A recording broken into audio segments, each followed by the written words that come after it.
Here in London, an East London borough, Tower Hamlets to be precise, has been accused of, I quote, multiple criminal offences. Why? Because of the displaying of Palestinian flags. Lawyers now have written to the Met Police over the proliferation of flags, as well as posters and stickers with allegedly inflammatory messages on there. Now, it's got me thinking, right, because the Israel-Gaza conflict is one that really has brought out a lot of emotions in people, understandably, I hasten to add, and it is a conflict that I think does kind of have a direct impact in some places on the streets of Britain. But on this situation specifically about these flags, the accusation is that the Jewish community in that borough of Tower Hamlets feel intimidated and all the rest of it. Do you think those flags should be allowed to be displayed on the streets?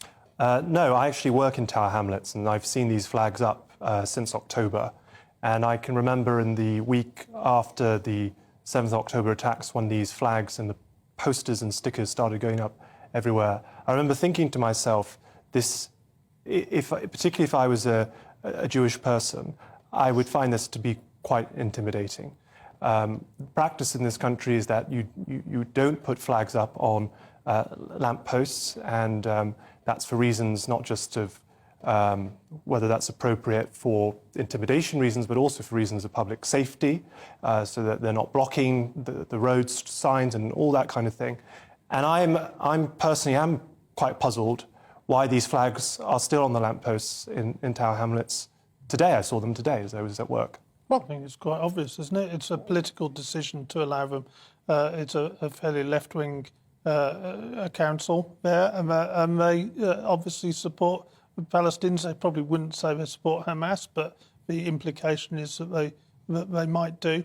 I mean, clearly, I mean, there's always an issue about banning stuff, and we should always be careful on that. But in some cases, in this case in particular, the Palestinian flag has become quite close to the kind of anti-Semitism, and certainly some of the language that's been used around it is quite threatening to the Jewish community. In this case, they should be taking them down. I think my view is that individuals should be allowed to fly flags. That's fine, and I don't think that every person who flies a Palestinian flag shares the views that you've said. Some may do, but the issue I think here is that when these flags are put up on public infrastructure against the rules and then are left there, there's a sense that the rules don't apply to the people who are articulating this position.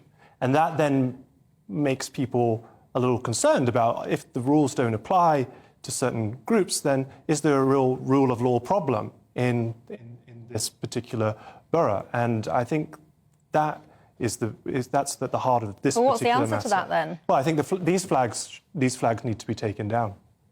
Do you think people have got the courage to take them down? Well, as I was saying, I think Tower Hamlets probably quite happy for them to be up. And that's the real problem.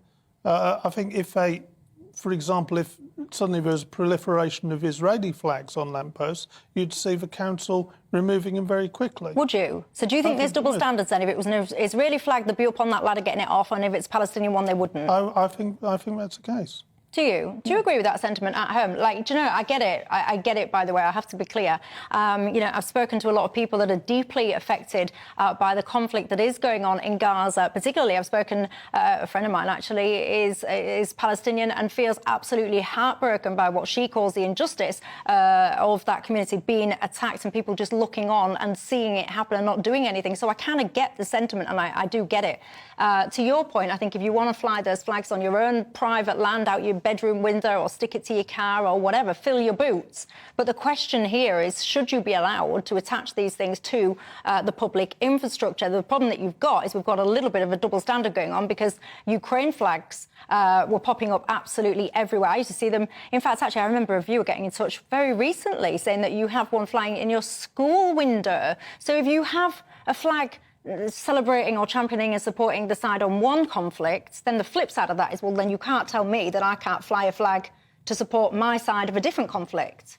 Yeah, well, I mean, there's a separate issue, which is what's the guidance for public bodies and what do they fly over their own flagpoles. And I think there's an argument to be made, for example, that you could say, okay, well, actually, councils can decide this democratically, and you elect councillors, and they have council debates, and they can debate whether or not to fly a particular flag. And if you, as the voters in a certain area, disagree with that decision, you can vote them out at the next election. So I'm not so opposed to that, as long as it's done through the proper democratic processes, because there's a way of accountability at the end. What I don't agree with is when there are guidance that already exists, and that guidance is being flouted or selectively flouted or haphazardly flouted. Yeah, I mean, there's a very simple way to solve all of this, isn't there? Just have a simple rule that any piece of public infrastructure, the only flag that is allowed to be flown at all is the one of this country. No ifs, buts or maybes. That would perhaps clear up some of these issues in a nanosecond.